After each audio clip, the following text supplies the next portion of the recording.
salita ng Panginoon, sa lahat ng makakasama natin sa ating live devotion. Tayo po ay nasa Facebook uli. Tayo po ay nasa chapter 24 ngayon ng aklat ng Isaiah. Kagabi ay natapos natin ang chapter 23, so tayo pupunta ngayon sa panibagong kabanata na mas exciting, napakaganda ng lesson na tinatalakay dito sa kabanata pong ito. So bago po tayo magsimula, tayo ay sama-sama, samahan niyo ako sa panalangin. Pray po tayo. Ama naming Diyos na dakila sa lahat, mali po kami Panginoong nagpapasalamat at nagpupuri sa iyo sa kagandahan ng gabing ito na ibinigay mo sa amin. Pagpalain mo kami, samahan mo po kami sa aming pag-aaral ng iyong mga salita at kami po'y matuto sa lahat ng ito. Pukawin mo ang aming mga damdamin, Panginoon, upang maunawaan namin ang mensahe ng mga salita pong ito. Ang aming mga kasama dito sa church, mga kapatiran namin, Panginoon, sila po ay mag-join sa gawain po na ito. At ang lahat ng makakasama namin ay bigyan mo ng pusong bukas, isipang bukas upang matutunan at maunawaan ang aming pong aralin. Pagpalain mo kami at gabayan, Panginoon, sa pangalan ng Panginoong Hesus. Amen. Okay, so, ayan na si Pastor Claude. Ayan, so, magandang gabi po uli sa inyong lahat. Kasama ko dito sa church, si Princess, si Jewel, at si Bam. Okay, so, ayan. Kagabi nga ay natapos natin ang Isaiah chapter 23. Ito yung mga propesiya laban sa Tiro at sa Sidon. So, ang ating natapos na serye ng pag-aaral nung mga nakalipas na panahon ay tumalakay sa propesiya laban sa 11 bansa o bayan na sa gagawing pagpaparusa sa kanila ni Yahweh. Ito'y nagsimula sa chapter 13 ng Isaiah hanggang sa chapter 23. At ang tinawag nga po ito na prophecies against the nation. At ito po ay tumalakay o nagbigay ng propesiya sa gagawin ng Diyos na pagpaparusa sa mga iba't ibang bayan at iba't ibang bansa dahilan sa kanilang pagmamataas at pagsuway sa Panginoon. So kabilang dyan ang Babylonia, ang Ethiopia or Cush, ang Ehipto, ang Moab, kasama din ng Jerusalem, and then last yung kahapon nga yung Sidon at saka yung Tiro. Ayan, so 11 bansa po yan na binigyan ng Diyos ng kaparusahan. Pero ang 11 bansa po na yan, it represents the Gentile nations, the entire Gentile nations. At ito po ay sumisimbolo sa gagawing kaparusahan ng Diyos sa lahat ng tao sa huling panahon at pati na rin po sa atin. Ngayon, sa kabanatang 24, tayo na may magsisimula po ng bagong serye. Ito na may magsisimula sa chapter 24 hanggang chapter 27. At ito naman ay tinatawag na propesiya laban sa buong mundo. O tinatawag din ng iba na propesiya of the visions for the end times. Ang mga kabanatang ito hanggang sa kabanatang 27 ay naglalaman ng mga propesiya laban sa kasalukuyang mundo. Ayan, at ito ay sinasabing mangyayari sa mga huling panahon o yung eschatological period.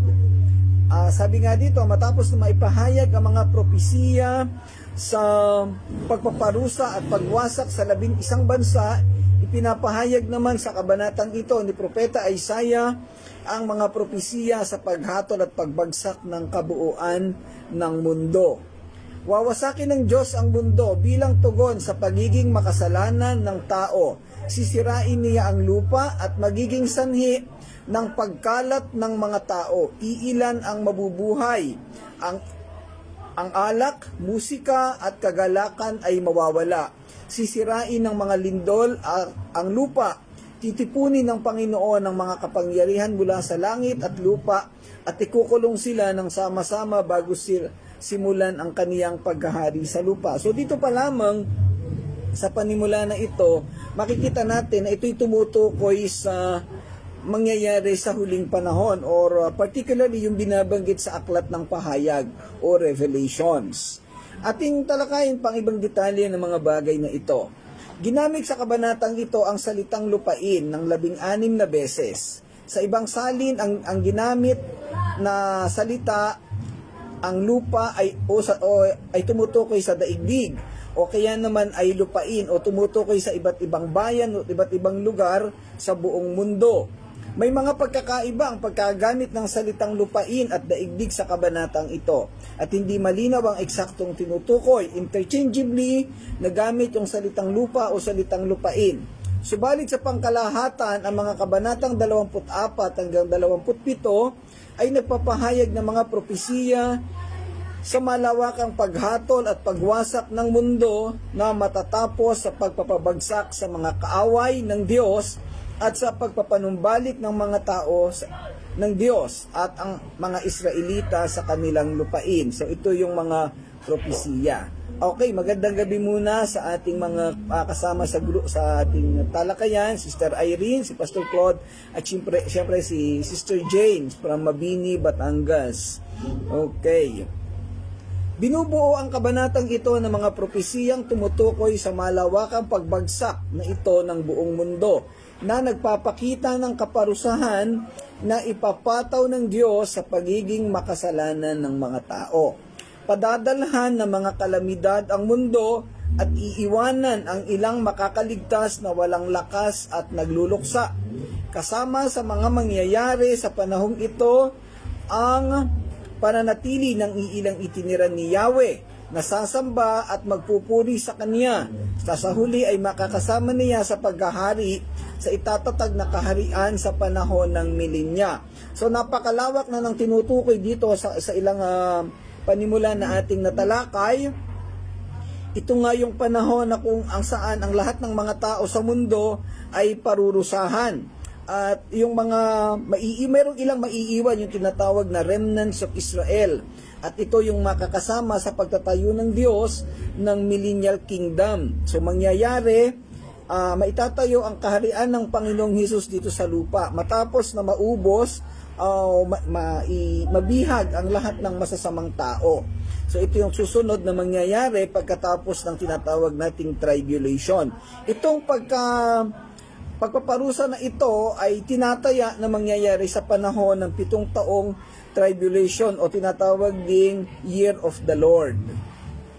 Binalaan ni Isaiah ang hilagang kaharian ng Israel na ang nawawasakin sila ng mga Asyriano at ang Juda naman ay dadalhin bihag ng mga Babilonya. Ang mga lokal o maliliit na kalamidad na ito ay mga panimulang pagpapahayag at babala lamang ng isang malawak na sakuna o kaparusahan na mangyayari sa buong mundo. So ito yung tinatalakay natin ng mga nakalipas, yung kaparusahan na nangyari sa Juda, sa Israel na dinalang bihag ng Assyria at Babylonia. Ito'y imahe lamang ng mangyayaring mas malaking pagkagunaw o pagkawasak ng mundo sa huling panahon.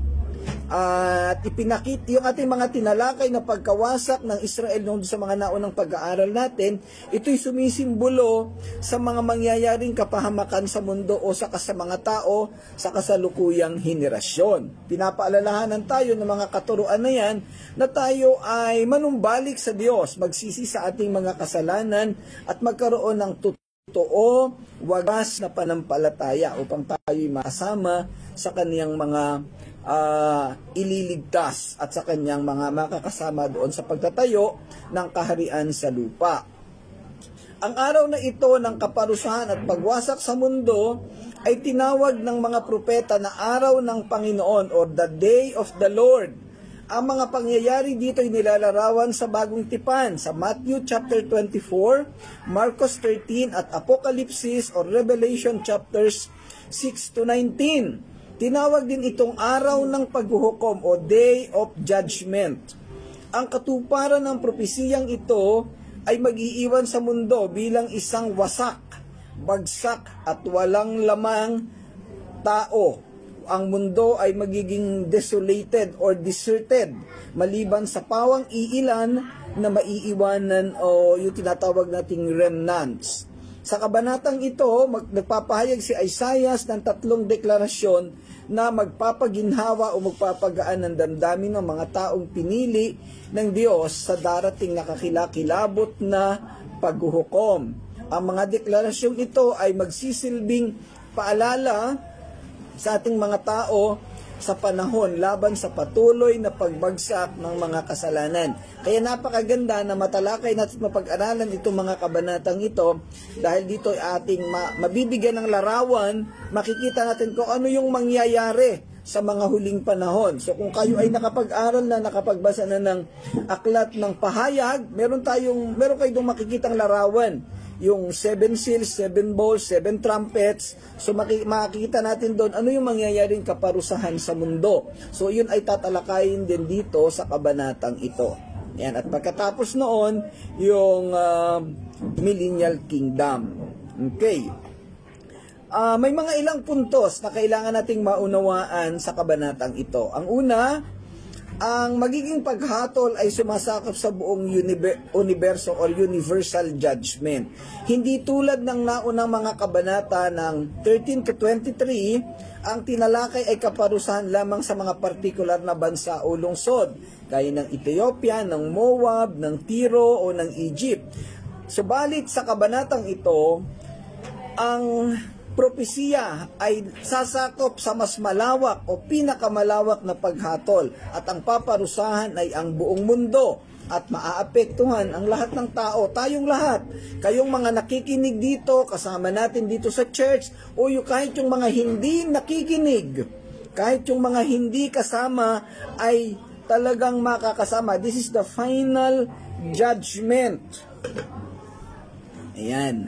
At sa panahon na ito, may mamatatalakay natin sa mga susunod na talata, walang pipiliin ng Diyos. Ano man ang estado mo o kalalagayan sa buhay, makakasama ka dito. Pero syempre, alam natin, biblically, kung ikay mananampalataya na, bago dumating ang judgment na ito, aalisin tayo ng Diyos sa mundo, doon sa tinatawag nating rapture. Yan. So, ating subaybayan ang mga pag-aaral natin ng detalye ng pag-aaral sa kabanatang ito. Ang pangalawang puntos ay yung tinatawag na pagkawasak at kalungkutan. Ang kabanatang ito ay magpapakita ng isang matingkad na larawan ng pagkawasak na ang buong lupain ay magluluksa.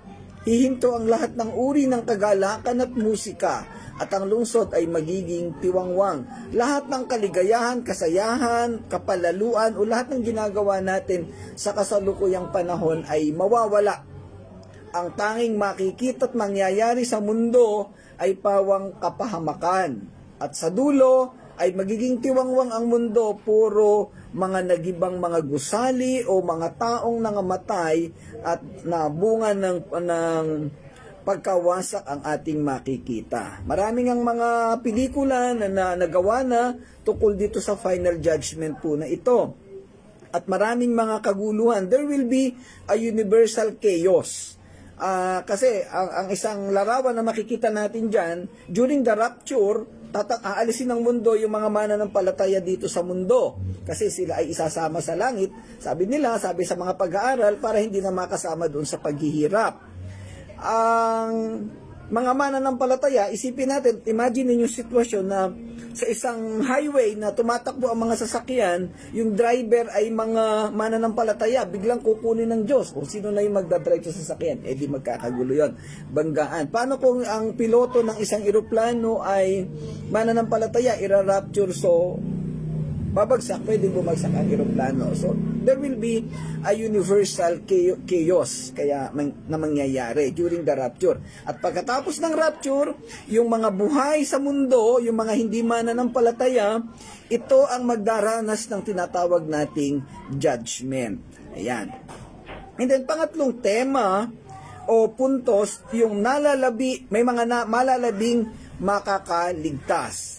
Habang ang karamihan ay haharap sa pagkawasak, may isang maliit na bahagi o labi ang maiiwan upang purihin ang Diyos at makaranas ng pagpapanumbalik.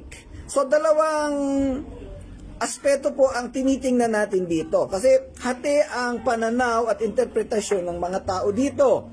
Mayroong nagsasabi na mayroong mga hindi mananampalatayang hintil na maliligtas during the time of the judgment o nung tribulation. Meron namang isang banda na nagsasabi na mga Israelita lamang ang maliligtas. Ano po? Yung tinatawag na remnants of Israel.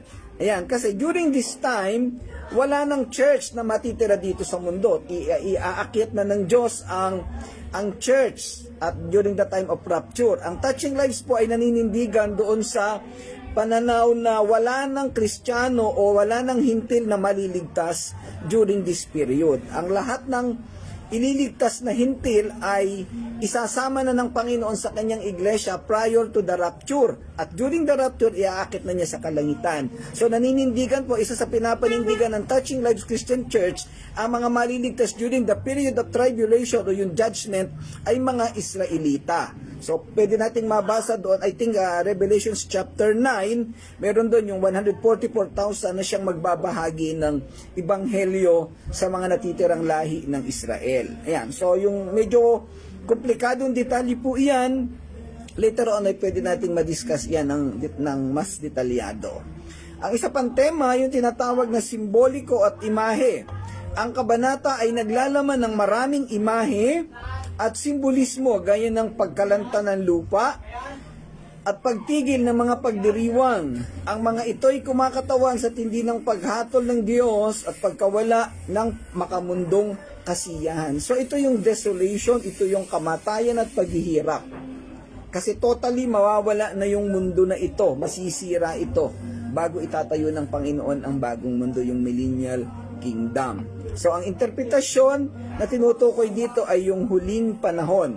Ang pangkalahatang konteksto ng kabanatang ito ay ang mga propesiya ng pangitain ng huling panahon, kung saan ang Diyos ay magdadala ng huling paghatol sa sangkatauhan bago itatag ang kaniyang kaharian. Yung pagtatatag ng kanyang kaharian, yung tinatawag natin kanina pa na millennial kingdom, ito yung 1,000 taon na maghahari ang Diyos doon sa kanyang kaharian dito sa lupa.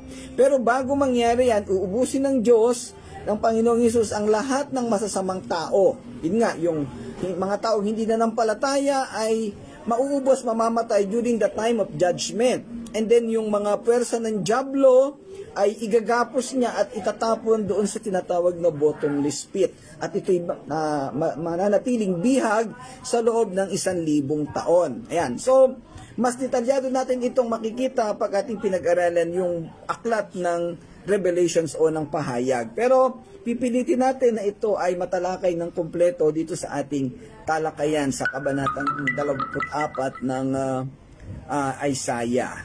Kay magandang gabi kay Ate Josie, kay Ate Lolit, at kay Ate Josie Cabanilla. Salamat po Ate Josie sa inyong laging pagsama. Kumusta po sa Yasim sa Antipolo? Ang Yasim Antipolo ay isang lugar na pinaglingkuran natin noong 2015 to 2016. Yan. Okay, so simulan po natin ang detalyadong pagtalakay. Simulan natin sa verse 1. Ang sabi sa verse 1, ang daigdig ay wawasakin ni Yahweh. Sasalantain niya ang mga lupain at pangangalatin ang mga tao. Sa King James, behold, the Lord will make the earth empty and make it waste and turn it upside down and scatter abroad the inhabitants thereof. Magiging parang tambakan ng basura, magiging parang basurahan ang mundo. Bakit ganon? Kasi ang makikita mo ay pawang mga turmoils, mga wasak-wasak na building, mga patay na tao at hayop.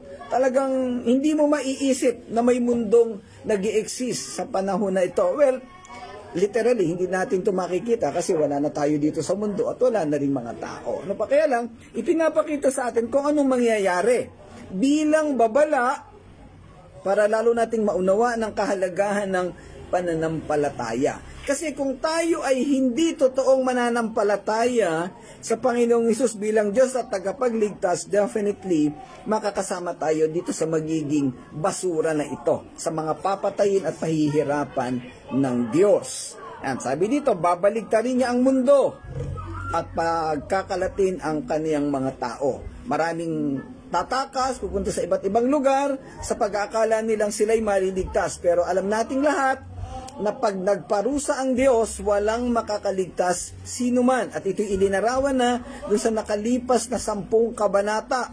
Kahit gaano ka-powerful yung mga tao, yung Tiro, mayaman, makapangyarihan, yung Egypt, yung Babylonia, yung Assyrians, walang nangyari, wala silang nagawa sa Diyos. Lalo na tayo sa ating kapanahunan. Ang talatang ito ay panimulang kabanata na nagpapahayag ng propesiya ng nalalapit na paghuhukom ng Diyos sa buong mundo. Wawasakin ng Panginoon ang mga lupain, iiwan itong walang laman at tiwangwang. At pangangalatin ang mga naninirahan dito dahil sa kanilang kasalanan at paglabag. Dahil sa kanilang kasalanan at paglabag. So ito yung pinakasentrong dahilan bakit nagagalit ang Diyos sa mga tao. Ginawa na ng lahat ng Panginoon, pinadala ang kanyang nag-iisang anak sa Jesus para tubusin ang ating kasalanan. Pero marami pa rin tao na binaliwala ang kanyang pagpapakahirap, hindi na nampalataya. At ang iba ay linilibak pa ang Panginoon, nililibak ang mga church, linilibak ang mga taong nagbabahagi ng kaligtasan. Kaya darating ang panahon na ang pagmamahal ng Diyos ay magiging galit sa mundo ng mga taong makasalanan. So ito po muli ay paalala sa ating lahat. Tayong mga nakakapakinig dito, mga mananampalataya na, pwede natin itong ibahagi sa ating mga mahal sa buhay, mga kaibigan.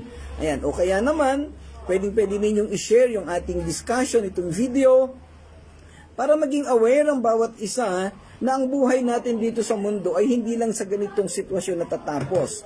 Kung maayos man ang buhay mo ngayon, masagana ka, wala kang problema, hindi habang panahon ay ganyan. Dahil darating ang panahon na babagsak ang parusa ng Diyos at yung mga hindi nanampalataya sa Kanya ay hahatulan ng kamatayan. So yan po ang nakakalungkot. Ano po? Paano kung ang isa sa mga taong mapapahamak ay mga kamag-anak natin, mga mahal natin sa buhay, pwedeng baka asawa o katipan o kung sino pa. So nakakalungkot yung ganoong sitwasyon. Well, wala tayong magagawa. For example, ako, Kristiyano ako. May mga mahal ako sa buhay na hindi Kristiyano. At mayroong mga minamahal, hindi natin sigurado kung talagang mananampalataya. Ay nakakatakot. Ako mismo, kahit ako'y pastor, ay wala akong magagawa. Hindi ko pwedeng sabihin, Lord, spare the people whom I love. Hindi ko pwedeng sabihin na ganun eh.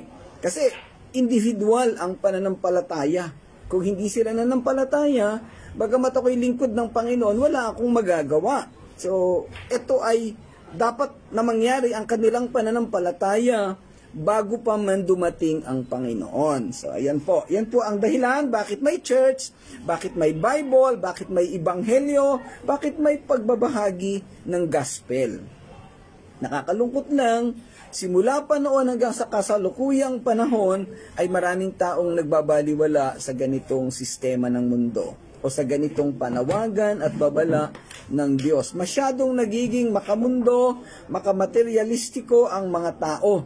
Nakakalimutan tuloy ang kailangang pananampalataya.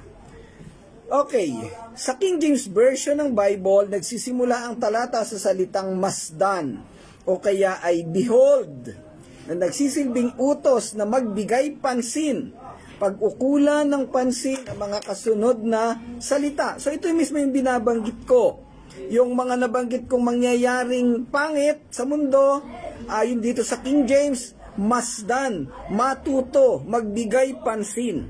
Dahil pag nalampasan natin ang pagkatuto sa mga bagay na to, wala tayong magiging option, wala tayong magagawa. Kasi makakasama tayo sa mga paparusahan ng Panginoong Diyos.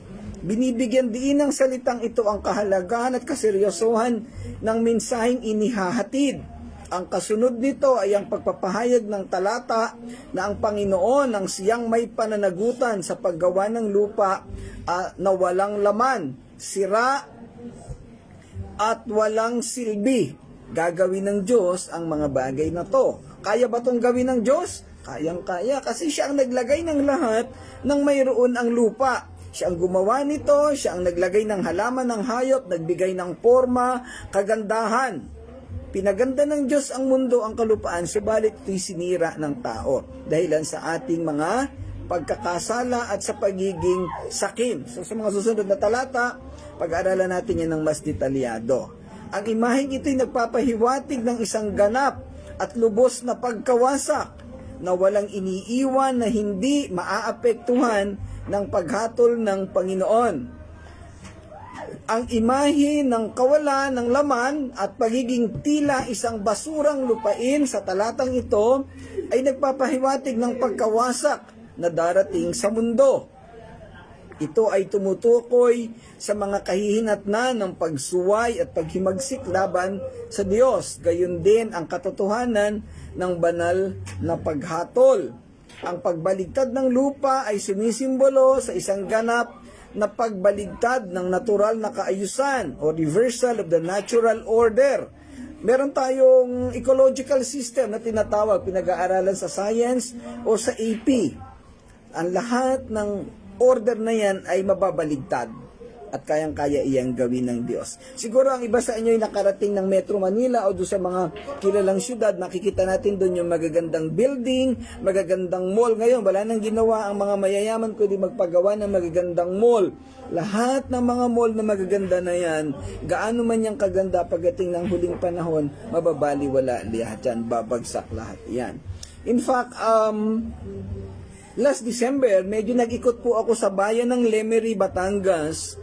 Marami dong resort na napakaganda. Ano po? At nakakalungkot, nung biyaya ng Panginoon, nakarating kami sa isang resort dahil nandun ang Touching Lives. Nung naglalakad ako sa baybayin ng dagat, nakita ko yung maraming resort sa paligid na wasak. Wasak na wasak yung mga dating magagandang resort na pinupuntahan ng mga turista, pinapamasyalan natin. Pero itong kasalukuyang panahon ay karamihan doon ay sira at wasak. Bakit? Dahil sa bagyo, natural disaster. So kapirasong bahagi lang po yung nasira. Pagdating ng huling panahon, ang lahat ay masisira na higit pa doon. Nung sumabog ang Bulkang Taal, maraming mga bayan o lugar na lumubog at nagkaroon ng mga lindol at kung ano-ano pang trahedya at kapahamakan. Iisang bahagi lang ang nangyari ng pagsabog ng Taal. Pagdating ng huling panahon, lahat ng bulkan siguro ay sasabog at hindi natin alam kung gaanong kalalawak ang magiging buong mundo ang magiging pinsala. Okay, may bagong dating ang aking kumare ng misis ko, si Ate Imelda Castillo from San Francisco, Santo Tomas, Batangas. Okay, magandang gabi po. Ang pagkakalat ng mga naninirahan o mga mamamayan ay nagbibigay diin sa laganap at malawak na epekto ng paghatol ng Diyos. Ang pagkakalat na ito ay hindi lamang tumutukoy sa pisikal na pag-alis ng mga tao, kundi pati na rin sa pagkagambala ng mga komunidad, pamilya at lipunan. Ito ay nagpapahiwatig ng isang malawakang estado ng kaguluhan na dulot ng paghatol ng Panginoon. Malawakang estado ng kaguluhan. Hindi natin kayang sukatin ang kaguluhan na ito. Po? Actually, nadidiscuss lang natin yung mga maliliit na bahagi, pero yung lawak, the magnitude of this turmoil ay hindi natin kayang ipaliwanag lahat. Ang pagkalahatang tema ng talatang ito at ang soberanya at katuwiran ng Diyos ay tinatalakay din dito at ipinapakita.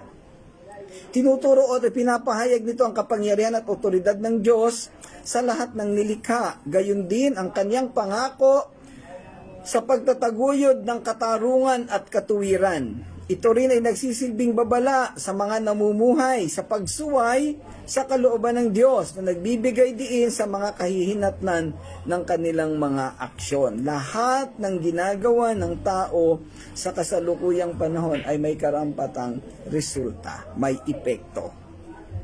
Alam nating lahat, dalawa lang ang posibleng epekto, Pag ikay sumunod sa Panginoon, nanampalataya ka, pagpapalain ka. Pero kung ikay sumusuway, sumasamba ka sa Diyos-Diyosan, hindi ka nanampalataya, makakaranas ka ng kapahamakan. Yan. Ang isa pang malawak na konteksto na tinatalakay dito ay ang paghatol at pagpapanumbalik. Isa sa karaniwang tema ng Bible o ng mga propesiya, yung paghatol. So, ang dami na natin na-discuss tungkol sa paghatol. Pero ang isang maganda, pagkatapos ng paghatol, yung restoration o yung pagpapanumbalik. Ang disenyo ng Diyos na pinakamaganda o nakakatuwa sa lahat, yung matapos niyang hatulan o parusahan ng mga tao, mayroon din siyang ihinandang proseso o programa ng restoration. Hindi niya hahayaan na totaling mapahamak or maubos ang mga tao. Meron siyang ititira at may panahon na pagpapalain niya ang mga tao. Kung maaalala natin sa chapter 23, yung verses 15, 16, 17, and 18, may sinabi doon, 70 years na bibihagi ng Tiro. Pero after 70 years, muli silang bibisitahin ng Diyos at muling pagpapalain. So yun ang napakaganda. Nagpapakita ito na hindi totoong galit ang Diyos. Galit siya particularly sa kasalanan at pagsiway na ginagawa natin. Pero ang kanyang galit, sa dulo nito, nandun ang pag-ibig, pagmamahal at pagmamalasakit sa ating tao. Gumawa siya ng kaparaanan para muli tayong mapanumbalik sa kanya, makapaglingkod at maranasan pa rin ang kagandahan. Ayun nga lang, talagang ang makakasama niya dito ay yung mga tao magbibigay ng puso ng buhay sa kanya, yung mananampalataya at susunod. Nakakalungkot sa kapanahunan natin ngayon, maraming taong talagang matitigas ang puso at lumalayo sa Panginoon sa halip na lumapit. So mga kapatid, kaya tayo naririto sa sitwasyon na ito, ang isa sa role nating lahat ay ipanalangin ang mga taong ito at tulungan silang lumapit sa Panginoon upang makilala nila ng buong buo ang Panginoon at sila'y magkaroon ng totoong pananampalataya. So, hindi naman natin siguro ipagdadamot sa kanila ang mga bagay na ito. Isipin na lang natin kung ano yung pangit na mangyayari sa kanila. Kahit nakaaway mo pa yung mga taong yan, kahit pa yan yung mga taong gumawa sa iyo ng pinakapangit na sitwasyon o binalanghiyakan ng mga taong yan, dapat makita pa rin sa atin yung pagmamahal at pagmamalasakit sa kanila. Ayan, dahil in the end ay uubusin ng Diyos ang lahat ng pangit, lahat ng kasalanan. So kung galit ka man ngayon at naiinis ka sa isang tao, darating ang panahon, aalisin din ng Diyos yung galit mo na yan. At ang matitirang sa iyo ay pawang pag-ibig at pagmamahal at pagmamalasakit sa mga tao. So pwede na nating simulan ngayon. Magkaroon tayo ng totoong malasakit sa mga tao na alam nating mapapahamak. Ayan. Isa pang nais na ipahiwatig o ituro ng talatang ito, ang pagbibigay diin sa paalala ng mga kahihinatnan ng kasalanan. Well, alam na nating lahat ito, no? Ang lahat ng ating ginagawa na kamalian ay mayroong epekto, mayroong resulta. At ito'y kailangan nating ipaunawa sa mga tao. Napakalinaw ng binabanggit sa Bible na ang bunga ng kasalanan ay kamatayan. Romans 6:23. Subalit ang pag-ibig ng Diyos ay buhay na walang hanggan. So, alin ang ating ibibigay sa kanila? Yung buhay na walang hanggan. Magandang gabi, Pastor Dennis. Sa pagkatapos ng talatang ito, muli ay pinapaalalahanan tayo sa mabigat na mangyayari sa huling panahon. At isa lamang ang paraan para makaiwas tayo o hindi tayo makasama sa bagay na ito. Hindi natin kayang pigilin ang otoridad at soberanya ng Diyos, pero kaya nating maging bahagi para ang mga tao na mapapahamak o mapapatapon sa apoy ng kapahamakan ay mailipat doon sa buhay na walang hanggan, no? Sa pamamagitan ng pagtuturo ng Ebanghelyo, pagtuturo ng paraan ng pananampalataya, pagsuko at pagpapasako sa Panginoong Diyos. Yan, okay. Sa huli isang talata pa, ang verse 2, ating talakayin ngayon, sabi dito, iisa ang sasapitin ng lahat, mamamayan at pari, alipin at Panginoon, alila at may-ari ng bahay, nagtitinda at namimili, nangungutang at nagpapautang. Ang talatang ito ay nagpapahayag na sa darating na paghuhukom, walang sino man ang maliligtas anuman ang kanilang katayuan sa lipunan o kayamanan. Kagaya na nangyari sa Tiro. Ang pari, ang karaniwang tao, ang Panginoon o alipin, ang bumibili, ang nagtitinda, ang nagpapahiram at ang nanghihiram, ay lahat ay magdurusa ng pantay-pantay. Ibig sabihin, kahit na ang pinaka-pribilehiyo ay hindi makakatakas sa pagkawasak. Binibigyan din nito ang pagiging pangkalahatan ng paparating na kalamidad. Ang partikular na talatang ito ay bahagi ng isang mas malaking sipi kung saan inilalarawan ni Isaiah ang darating na paghuhukom at pagkawasak ng lupa. Ito ay sumasalamin sa pangkalahatan o universal na kalikasan ng paghatol na darating, na nagpapakita na ito ay ilalapat sa lahat ng antas ng lipunan at lahat ng tao, anuman ang kanilang katayuan o posisyon. Nagsisimula ang talata sa pariralang at mangyayari na nagpapahiwatig ng isang pangyayari sa hinaharap na tiyak, absolute na mangyayari. Tinakda nito ang tono para sa natitirang bahagi ng talata kung saan inilalarawan ni Isaiah ang mga pagtutulad o tinatawag din natin parallelism sa pagitan ng iba't ibang pares ng mga tao. Ang paralelismo ay nagbibigay diin sa universal na kalikasan ng paghatol na darating, na nagbibigay diin sa katotohanang lahat ng tao ay maaapektuhan, anuman ang kanilang katayuan sa lipunan o papel na ginagampanan.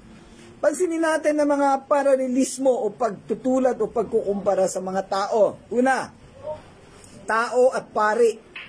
Ang pagpapari sa tao at pari ay kumakatawan sa relihiyoso at sekular na pamumuno ng lipunan. Yung pare, sila yung mga relihiyoso o pwede ito yung church. Yung tao, ito yung mga ordinaryong tao na pwedeng hindi pa nananampalataya. Yan. Ang pagpaparis na ito ay makabuluhan dahil ito ay nagpapahiwatig na ang mga karaniwang tao at ang kanilang mga espiritual na pinuno ay isa sa ilalim sa parehong paghatol at pagkawasak.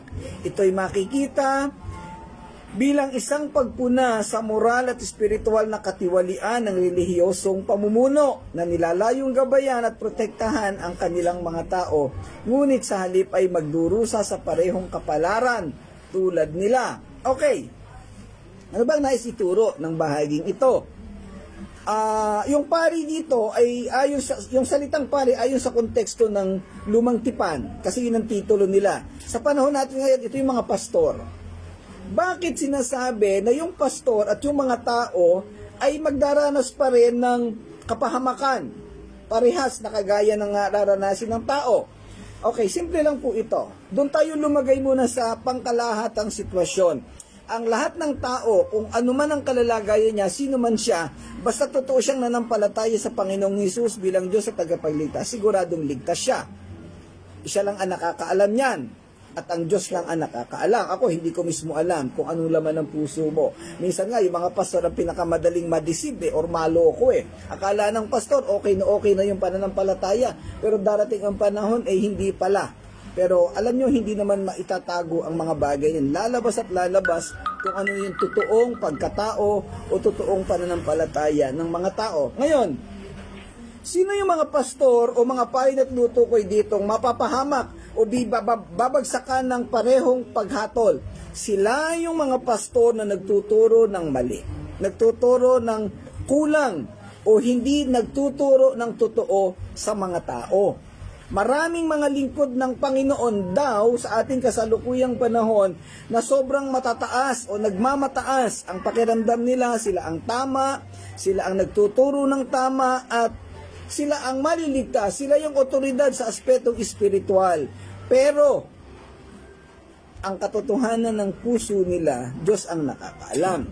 So pamilyar tayong lahat sa Matthew 7, 20 to 23. Yung mga taong nagkiklaim na sila'y nagpalayas ng masasamang espiritu, naglingkod sa Panginoong Diyos. Pero sa pagkakataong yon ay palalayasin sila ng Panginoon dahil hindi sila kilala. Bakit hindi sila kilala? Kasi hindi sila totoong nanampalataya. Okay. Magandang gabi kay Gani, ang pamangkin namin sa Tagkawayan, Quezon. Ayan. Okay. So, sa pagkakataong ito, kasi maraming mga hindi talaga totoo sa mundo na nagkukunwaring totoo. So, pwede nating basahin Matthew 7, yun nga, verse 20 to 23. 21. In 21 to 23 kasi, ay yun yung pinakadulo.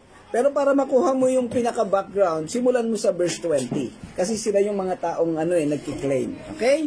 Ayan.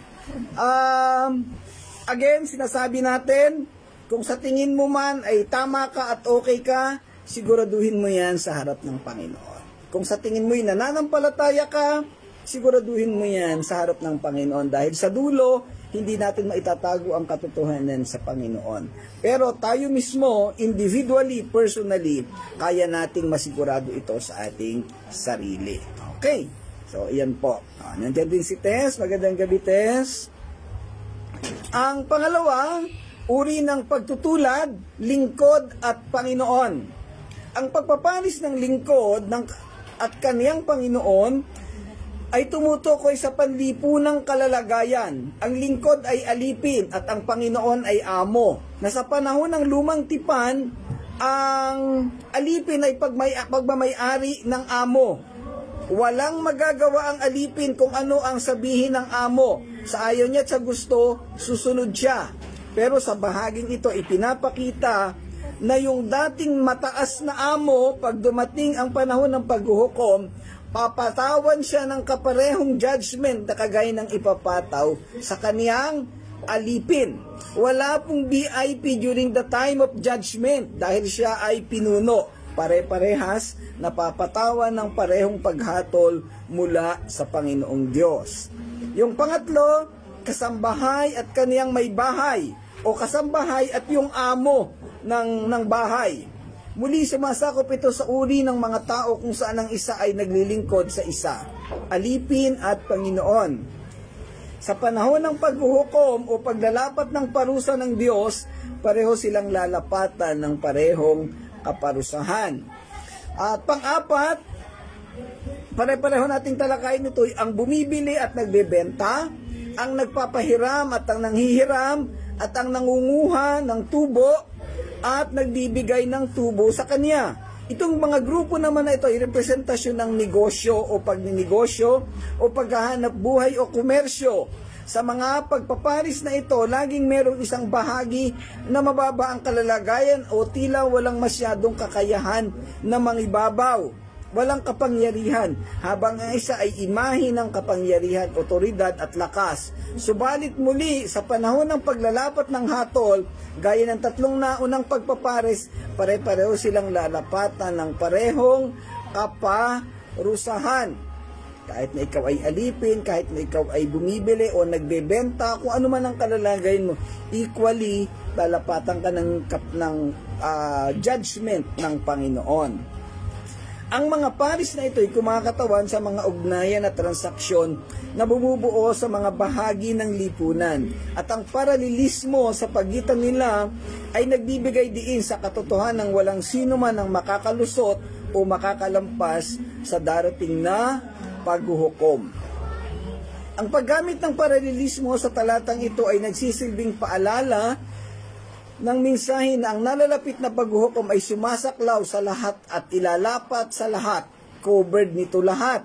Anuman ang kanilang katayuan sa lipunan o papel sa lipunan, ito ay isang malakas na babala na walang sino man ang makakatakas sa mga kahihinatnan ng kanilang mga aksyon. At ang lahat ay mananagot ayon sa kanilang ginawa dito sa lupa o ayon sa kondisyon ng kanila mga puso.